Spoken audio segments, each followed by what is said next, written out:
Fala, lindezas! Começando aqui a nossa live para continuar a leitura do nosso livro, a leitura dos fazedores, diariamente trazendo para você um trechinho das nossas leituras matinais. Estamos lendo juntos o livro Branding e Design, da Sandra Ribeiro, contando aqui a estratégia na criação de identidades de marca. Um livro um pouquinho técnico, diferente do último que a gente leu, mas que tem aberto muito a minha cabeça na questão de branding. Eu que trabalho com desenvolvimento de identidades visuais. Está sendo muito interessante conhecer a história. E se você trabalha com isso, vai te agregar bastante coisa também, tá bom? Vamos lá, pessoal?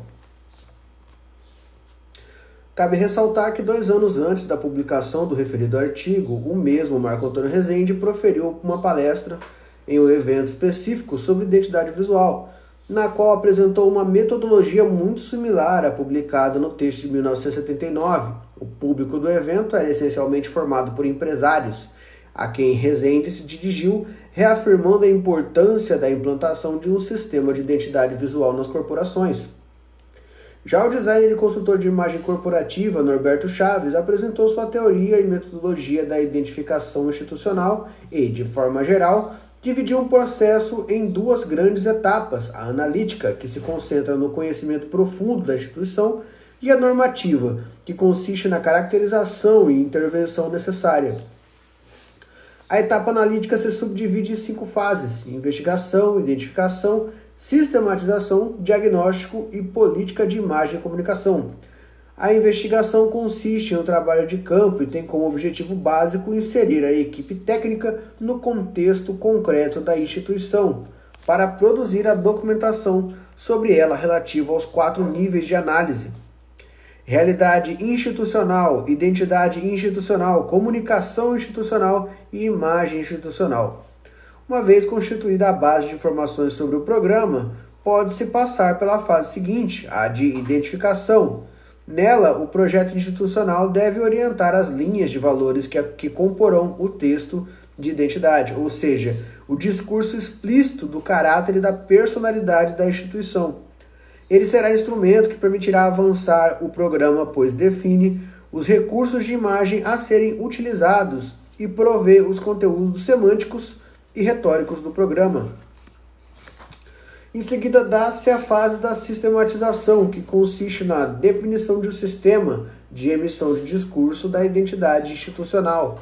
A partir do texto de identidade, pode-se ordenar racionalmente o campo de intervenção por meio de matrizes de comunicação, nas quais se determinam o tipo de mensagem a emitir e o repertório de canais pertinentes e não pertinentes nos diferentes níveis de comunicação para os públicos externo e interno e nas relações com outras instituições. Com base no texto de identidade e na matriz de comunicação elaborados anteriormente, é possível gerar o diagnóstico em função de parâmetros universais e também dos valores de identidade e comunicação levantados concretamente na análise. Segundo Chaves, essa fase diagnóstica pode se desdobrar em um diagnóstico geral, um particular e um final. Este articula sinteticamente os 2 anteriores para orientar a determinação de uma política de imagem e comunicação objetiva da etapa seguinte. A política de imagem e a comunicação se apoia no instrumento analítico anterior e, portanto, pode não coincidir com as linhas de gestão vigentes. O diagnóstico da etapa anterior deverá ter identificado o campo da gestão, no qual se originavam os problemas, e a nova política deve retificar ou afiançar a política adotada até o momento. Ela deve formular uma ideologia concreta de comunicação e, no campo das mídias, definir os critérios concretos de gestão da imagem e da comunicação da corporação. Nesse contexto, entende-se que a implantação de uma política de imagem e comunicação pode ser considerado um embrião no branding, um embrião do branding no processo de gerenciamento da identidade corporativa.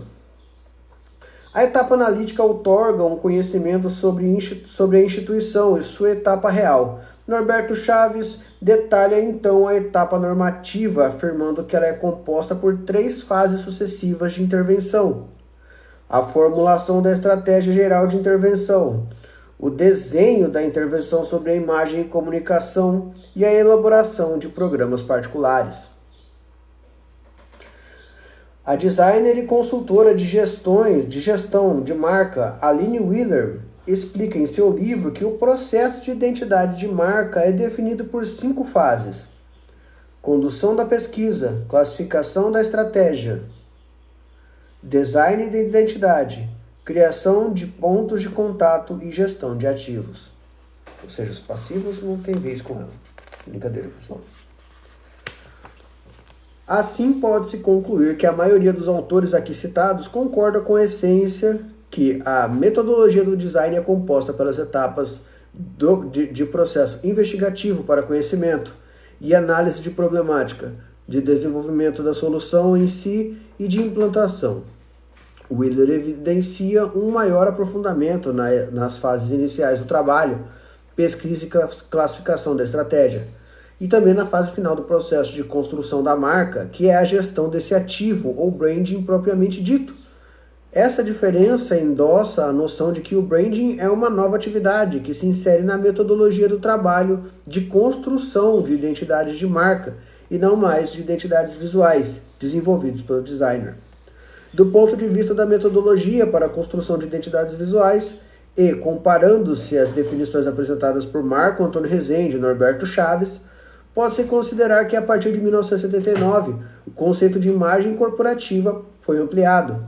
A metodologia proposta originalmente por Norberto Chaves em 1994 e reeditada em 2008 é mais complexa do que a proposta por Rezende em 1979. Por que será, né? A fase investigativa é muito mais detalhada e se inicia com linhas de valores que irão compor o texto de identidade, ou seja, o discurso explícito do caráter e da personalidade da instituição. Isso pode ser interpretado como um caminho intermediário entre os processos de construção de marca sem e com a criação de uma estratégia de branding. É básico, né? Daqui 50 anos, os processos de criação de marca vão ser mais elaborados e vão ter mais coisas do que os que temos hoje, né? Então, essa parte de os mais recentes são mais completos. A gente evolui, graças a Deus. Capítulo 3. O olhar do mercado. Entender o branding passa também por ouvir o relato do profissional da área. Assim, a pesquisa bibliográfica apresentada nos capítulos anteriores foi complementada por uma série de entrevistas realizadas com designers e consultores de branding. A seleção de empresas considerou como condição inicial a formação acadêmica dos seus profissionais titulares em design, arquitetura, comunicação e marketing ou administração, e principalmente a trajetória profissional e a relevância de sua atuação no campo do design brasileiro, mais especificamente no desenvolvimento de projetos de identidade visual corporativos e na construção de identidades de marca. Foram investigadas empresas de design e também algumas consultorias de branding que não possuem designers em sua equipe e não se originam do design. Neste sentido, cabe destacar que algumas das empresas em que atualmente se definem como consultoria de marca, em até meados dos anos 2000, ainda se posicionavam e se apresentavam em seus sites como escritórios de design. E aí cabe um adendo, né? Nem todo designer, nem todo profissional de branding tem uma formação acadêmica na área, né? Por exemplo, eu não sou formado em marketing, não sou formado em design, mas eu trabalho prestando consultoria de marketing e desenvolvendo identidades visuais, saca? Eu acho que é mais uma questão de afinidade, uma questão de estudo, empenho e de relacionamento, porque quando eu não sei fazer uma coisa, por exemplo, eu não faço site, tá? Eu sei fazer, mas eu não faço, não sou especialista nisso. Eu terceirizo, né? Eu não faço lançamentos. Quando alguém me procura querendo esse tipo de serviço, eu terceirizo. Isso aumenta a minha rede de contatos, o networking que eu crio, as pessoas que eu elevo. Isso me transforma num profissional muito mais completo. Eu consigo trabalhar para mais pessoas com uma equipe bem maior do que se eu abraçasse, falasse, não, deixa que eu faço, eu sou especialista nisso daí. Saca? Isso é muito legal. Aqui. Ok. Portanto, no que diz respeito à formação acadêmica dos profissionais pesquisados, a maioria é composta por arquitetos e designers industriais, oriundos de universidades brasileiras, com ensino fundamentado nos métodos da escola funcionalista racionalista, baseada na escola de Ulm. Também foram entrevistados profissionais com formações acadêmicas em outras áreas, como escolas de administração e comunicação ou marketing. Como já exposto anteriormente, o recorte geográfico da pesquisa contemplou a cidade de São Paulo e Rio de Janeiro, onde se localizam os principais escritórios especializados no país. Nesse universo, a seleção também procurou identificar designers de diferentes gerações, cuja a formação profissional fosse de épocas e instituições distintas. Buscou-se assim obter uma visão mais ampla da forma como as mudanças foram introduzidas e incorporadas ao longo do tempo. Considerando possíveis diferenças repertoriais e metodológicas na deliminação histórica da pesquisa, a seguir apresentamos a relação de profissionais entrevistados em um breve currículo de cada um. Alexandre Wollner, um dos mais importantes designers brasileiros formados pela Escola de Ulm, está entre os pioneiros no desenvolvimento do sistema de identidade visual. Ana Couto, formada em design pela Pontífica Universidade Católica do Rio de Janeiro, obteve o título de mestre em comunicação visual pelo Pratt Institute de Nova York, fundadora do escritório Ana Couto Design. Antônio Roberto de Oliveira, formado em design pela Fundação Armando Álvares Penteado, a FAAP, em São Paulo. É mestre em programação visual, coordenador de pós-graduação pela Faculdades Integradas do Rio Branco. Carlos Dranger, formado em arquitetura pela FAUSP, dirigiu o setor de comunicação da Olivetti do Brasil, olha que legal, e também foi diretor da Associação dos Designers Gráficos, a ADG. César Irata, arquiteto formado pela FAUSP, fundador da BCIH, e como também arquiteto Hélio Martins de Carvalho. Posteriormente, a BH se associou à Future Brand, empresa de consultoria de marca da McKen. A McKen é responsável por alguns produtos, dentre eles... Não é eles. Achei que fosse o pessoal da Batata. Fred Gelli, graduado em desenho industrial pela PUC do Rio, é sócio fundador da Tátil Design de Ideias, empresa premiada internacionalmente por seus projetos. Gilberto Strank, graduado em design pela mestre em comunicação pela UFRJ.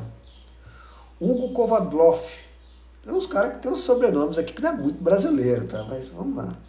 Designer e consultor de identidade de marca, estudou em São Paulo, na London School of Printing, no Centro de Investigação e Comunicação Massiva, em Buenos Aires. João Carlos Canduro, graduado arquiteto pela FAUSP, doutor em arquitetura, também foi professor da FAUSP, membro fundador da Associação Brasileira de Desenho Industrial, a ABDI. Laura Garcia Miloski, formada em jornalismo pela PUC do Rio, pós-graduada em comunicação e marketing pela Escola Superior de Propaganda e Marketing. Também estudou em comunicação na Middlesex University, em Londres. Lincoln Seraghini, atual presidente da Casa Seraghini, Governança Criativa de Negócios, foi sócio da Seraghini YR, especializado também em designer de embalagem. Atuou na Seraghini Design e Seraghini Farni, graduado nas áreas de brand e design de produto. Ele trabalhou em várias empresas que têm o mesmo sobrenome dele. Né? Marcelo Bicudo, formado em arquitetura pela FAUSP, possui mestrado e doutorado em comunicação semiótica pela PUC, sócio fundador da Epigram Branding Union, e é o responsável pelas operações dessas agências. Se concentra em atividade de liderar times estratégicos e varejo e as equipes criativas. Uma galera gigantesca, tem um monte de gente aqui, não vou ficar lendo o nome de todo mundo, mas é uma galera super... Pensa nos caras importantes, pensou? É esses. Primeiros contatos. As entrevistas se iniciaram pelo relato de cada entrevistado sobre a história de suas carreiras de como tratavam o primeiro contato com o branding e se capacitaram para incluir mais dessa competência no próprio portfólio de seus escritórios. A maioria teve o primeiro contato com o branding na década de 1990, por meio de contatos fora do Brasil. Somente na década seguinte, o branding começou efetivamente a ser oferecido como serviço agregado ao projeto de design. Um dos principais designers da geração pioneira, Alexandre Wöhner, ainda desenvolve projetos de construção de identidade visual. Apesar de não utilizar o branding em seus projetos, é importante registrar aqui sua declaração sobre o processo de inclusão de branding no campo do design e de identidade de marcas. Pela relevância histórica de sua atuação nesse segmento no Brasil, para Wöhner, branding não tem nada a ver com o design. O designer acredita que o branding está surgindo como alternativa na moda, na atividade do design, e entende que existe uma atividade que cuida da viabilidade e do uso da marca, pelo qual as empresas ficam atentas se suas marcas estão precisando de alguma reformulação ou de comunicação nova, e protesta afirmando que isso tem que ser feito pelo design e não pode ser feito pelo branding. Em sua visão, o branding não está melhorando o designer e a comunicação visual das empresas. No entanto, o designer reconhece que a atividade veio somar o valor financeiro ao serviço do designer, pois os escritórios passam a cobrar por um novo serviço prestado, além do projeto visual da marca. Wöhner considera que o branding, assim como a publicidade e o merchandising, é uma maneira agregada de se trabalhar uma marca.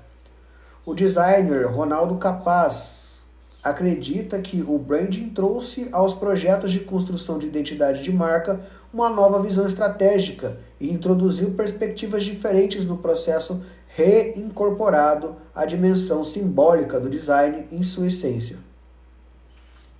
Capaz afirma que os sócios da Oz Designer começaram a pensar o design pela perspectiva do branding no ano 2000, após um congresso do International Council of Graphic Design Association, iconografada, na Austrália em 1999, quando tiveram contato com o case das Olimpíadas de Sydney, apresentado pela instituição responsável pelo design de toda a identidade visual do evento. O designer e arquiteto Antônio Roberto de Oliveira, de 2011, declara que em 1998, no Canadá, participou da 10ª Conferência Internacional de Identidade Corporativa, promovida pelo Design Management Institute, DMI, cujo tema era Branding, o imperativo para o próximo milênio. No evento, o designer teve o primeiro contato com o branding, fato que mudou definitivamente o rumo de sua carreira, a começar pelo tema do projeto de mestrado que, de tipografia, passou para branding. Oliveira conta que na ocasião ficou profundamente impressionado com a nova disciplina, amplamente discutida pelos participantes da conferência, designers oriundos de diversos países do mundo, que no Brasil ainda era desconhecida pela maioria dos designers. Para Oliveira, com o seu pouco conhecimento até então, o branding era totalmente ligado à atividade de administração de empresas e não estava associado à atividade do design. No evento, ele pôde estabelecer contato com vários profissionais e empresas de design que já trabalhavam com branding, como as agências Landor, Edison e Fitch. A Fitch aparece no Mad Men, uma agência bem conhecida. Logo após voltar do Canadá, o designer redirecionou o tema de sua dissertação de mestrado e começou a estudar branding com livros estrangeiros, pois no Brasil ainda não havia títulos em português sobre o tema. Uma das principais obras utilizadas foi o livro Corporation Identity, do designer inglês Wally Ollins. Segundo Oliveira, apesar de a tradução do livro ser identidade corporativa, o assunto era branding. Outras fontes de informação foram obtidas no intercâmbio com os designers estrangeiros que Oliveira conheceu no evento, que lhe enviaram seus portfólios e alguns materiais de texto que produziam sem revelar grandes conteúdos metodológicos. A defesa de sua dissertação foi em 1999. No início dos anos 2000, a designer Ana Couto acabava de voltar Esse é um lembrete de beber água. Obrigado, Alex. Vocês já beberam água? Aproveita aí e vai beber água. No início dos anos 2000, a designer Ana Couto acabava de voltar dos Estados Unidos, onde morou por 5 anos. Lá ela fez mestrado em design na Pratt Institute e conheceu um mercado de design mais maduro e profissionalizado. Ana cita que os projetos de redesenho de identidade visual das marcas Varig e Bradesco, delegados à agência norte-americana Landor, como um dos primeiros indicadores de que despertaram nos designers brasileiros a percepção sobre a necessidade de incorporar o branding ao projeto de identidade visual. Prática não adotada no Brasil naquela época. Diante dessa demanda, Ana buscou nova capacitação. Para isso, a designer procurou estudar e entender os processos de trabalho desenvolvidos pelas empresas internacionais, como a própria Landor. Voltou aos Estados Unidos para fazer uma imersão nos principais escritórios norte-americanos de branding. Estabeleceu uma parceria internacional com a agência Edison para entregar aos clientes brasileiros projetos com uma visão de branding mais apurada. Assim, seu escritório começou a desenvolver projetos de identidade de marca e branding para empresas brasileiras. Esse intercâmbio foi muito importante para a gente, pois proporcionou um conhecimento sobre a cultura do cliente, ampliado a visão do mercado nacional. Isso aqui é uma frase da Ana em 2012.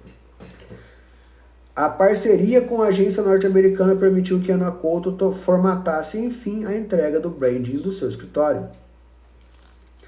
Outro escritório que também estabeleceu uma operação conjunta com o escritório de branding de design estrangeiro foi a Canduro Associados. A parceria firmada com a consultora norte-americana Lippincott surgiu em virtude do projeto de revitalização da marca da companhia Vale do Rio Doce. A Vale, de Carlos Drenger, arquiteto e diretor de projetos do escritório, destaca a competência da Lippincott no desenvolvimento das estratégias de branding e afirma que as empresas estrangeiras estão bem mais preparadas para trabalhar as estratégias de marca, enquanto os escritórios de design brasileiro, como a própria Canduro, são mais eficazes na fase de detalhamento e implementação do design. Drenger acredita que isso ocorra porque as empresas estrangeiras foram mais fortemente influenciadas pela publicidade e as brasileiras pela arquitetura e design. Hugo Kavadloff destaca a impressionante apresentação presenciada por ele. Foi feita pela Landor aos dirigentes da Varig no projeto anteriormente mencionado, absolutamente diferente de tudo que era feito até então pelos escritórios de design brasileiro. Em primeiro lugar, foi apresentada uma análise do mercado da aviação comercial no mundo. Na época, a Varig passava por um momento de crise. O mercado de aviação estava mudando e a empresa se preocupava com o futuro da aviação e a forma como seu negócio era gerenciado. O designer relembra a abordagem adotada pela Landor, que na apresentação afirmou: "Somos uma consultoria de marca e com nossa experiência global no segmento da aviação, podemos ajudar a Varig a se posicionar no mercado." Kovadloff ressalta: essa abordagem sobre o ponto de vista do negócio não era usual no nosso meio, saca? Ao invés de falar assim, olha só a logo que bonita, ela tem várias cores, tal. Ele fala, nós vamos posicionar a sua marca no mercado internacional. Isso não é uma ilusão, vender uma coisa, uma promessa que não acontece. É você se posicionar como especialista, um estrategista. Você está parindo uma coisa gigantesca. Você não está fazendo um logotipo, assim, você está fazendo uma identidade visual, o brand da marca, posicionar a marca. Isso é foda. No início da década de 1990, algumas empresas estrangeiras de design manifestaram interesse em atuar na América Latina. A Interbrand e a Future Brand e a própria Landor abriram escritórios no Brasil, despertando a atenção dos designers brasileiros para o trabalho desses novos concorrentes. Na inauguração dos escritórios da Future Brand na Argentina, Kovadloff surpreendeu-se ao ver o quê? Ao ver algumas apresentações de projetos dessa consultoria que não mostravam apenas o desenho e o manual de aplicação, mas também os números da evolução do cliente. o que aconteceu depois do desenho da marca, da atualização da sua identidade ou ainda do reposicionamento da marca desse cliente no mercado. Ou seja, mostrou-se um design que se reinvestia em números, em um processo totalmente mensurável. É aquele impacto, né? Você mudou sua identidade visual, você escolheu o meu escritório para fazer isso, olha o que aconteceu na sua vida desde que a gente mudou, olha como é que está diferente seus resultados depois do nosso posicionamento, olha onde você estava, onde você está depois que você teve contato com a gente. De nada, saca? De nada eu falo assim, não de nada, não mudou de nada. De nada é tipo quando a pessoa fala obrigado, você fala de nada. É interessante. Um dos mais experientes profissionais de design e atividade no país, Lincoln Sereghini, teve o primeiro contato com o brand no ano de 1999, sem saber ainda que a atividade tinha esse nome. Na época, seu escritório estava trabalhando com 2 clientes multinacionais, dos quais ele recebeu um brand book. Eram materiais oriundos das matrizes dessas empresas fora do país e diferente dos manuais de padronização de marcas ou manuais de identidade visual que se desenvolviam no Brasil, algo muito mais completo, totalmente novo para ele como diretriz para a construção de uma marca. A partir daí, o designer começou a investigar e estudar por conta própria o que se fazia fora do país nos projetos de identidade visual. Segundo Sereghini, o branding começou no exterior por volta de 1992 com Wolf Hollins e outros designers ingleses, que antes de desenharem a marca, buscavam também a história da empresa para sintetizá-la em uma ideia ou essência a ser refletida nos desenhos. Sereghini acreditava que o branding nasceu dos designers, não nasceu no marketing, não nasceu na publicidade, não nasceu na academia. Sereghini menciona também o conceito de brand equity. O Flávio Augusto fala muito disso, brand equity. Proposto por David Acker, mais focado no gerenciamento de produtos, que também contribuiu para ampliar no mercado o conhecimento sobre a importância de marcas. O designer lembra que na época a agência norte-americana Landor tinha desenvolvido o BAV, sigla de Brand Asset Valuator, sistema de avaliação de marcas que se tornava um atrativo para captar clientes interessados em medir o valor da sua marca. Que é interessante. Você oferecer isso pro cara, fala, cara, quanto que vale a sua marca agora? Ah, não sei, pô, a gente tem um método aí, você quer conhecer? Saca? Quem que não quer saber? Isso é interessante. Bom, pessoal, começamos um pouquinho mais tarde hoje, então eu vou encerrar um pouquinho mais cedo. Amanhã a gente continua. Se você perdeu os outros episódios, eu estou fazendo o replay dessa live lá no nosso canal do YouTube, o link está na bio, na playlist Leitura de Fazedor, tá bom? Lembrando que nós estamos lendo o livro Brand Design da Sandra Ribeiro, está ficando cada vez mais interessante, falando sobre a estratégia na criação de identidades de marca, um serviço além de fazer logotipos, saca? Como sempre eu falo para vocês, agora é só vocês colocarem em prática o que vocês aprenderam nesse vídeo. Vamos para cima e um beijo lá naquele lugar. Até amanhã.